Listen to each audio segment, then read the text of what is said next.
இறையேசுவில் பிரியமான சகோதர சகோதரிகளே, இன்று நமது தாயாம் திரு அவை அனைத்து புனிதர்களுடைய பெரு விழாவை சிறப்பிக்க அழைப்பு விடுக்கிறது.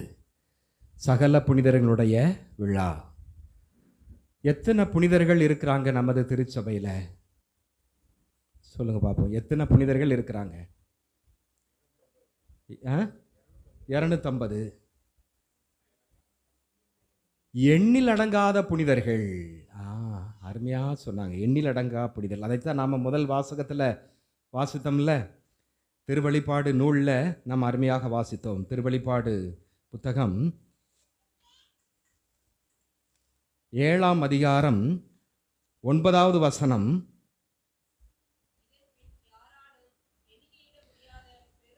யாராலும் எண்ணிக்கையிட முடியாத பெரும் திரளான மக்களை கண்டேன்.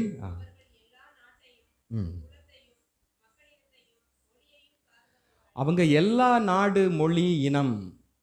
புனிதர்களுக்கென்று ஒரு நாடு இருக்கிறதா? இந்த நாட்டில் இருந்தால் புனிதர்களாக முடியும் அப்படின்ட்டு இருக்குதா? இல்லை. இந்த இனத்திலிருந்து தான் புனிதராக மாற முடியும் அப்படின்ட்டு இருக்குதா? இல்லை. இந்த மொழி பேசக்கூடியவங்க, லத்தீன் மொழி பேசக்கூடியவங்க, ஆங்கில மொழி பேசக்கூடியவர்கள், பிரெஞ்சு மொழி பேசக்கூடியவங்க தான் புனிதர்களாக மாற முடியும் அப்படி ஏதாவது இருக்குதா? இல்லை. எந்த மொழி பேசக்கூடியவர்களாக இருந்தாலும் புனிதராக மாறலாம். எந்த நாட்டை சார்ந்தவர்களாகவும் இருக்கலாம், அவர்கள் எந்த இடத்தை சார்ந்தவர்களாகவும் இருக்கலாம்.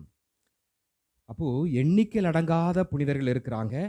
அவர்கள் எல்லோரும் பல இடத்திலிருந்து வரக்கூடியவர்களாக இருக்கிறாங்க. அடுத்து,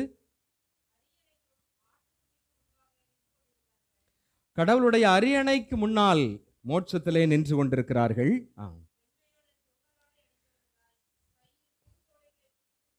வெண்மையான தொங்கலாடை அணிந்தவர்களாக கையில் குருத்தோலை பிடித்திருந்தார்கள்.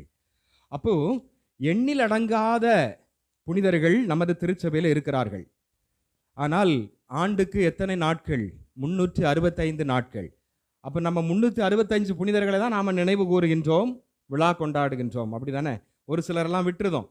அப்போ நமக்கு தெரியாமல் இந்த விடப்பட்ட புனிதர்கள், இன்னும் திருச்சபையால் அங்கீகரிக்கப்படாமல் புனிதர்களாக வாழ்ந்தவர்கள், வாழ்ந்து கொண்டிருக்கக்கூடியவர்கள் அவர்களாக இருக்கலாம். அந்த புனிதர்கள் பட்டியலில் இடம்பெறாமல் இருக்கலாம்.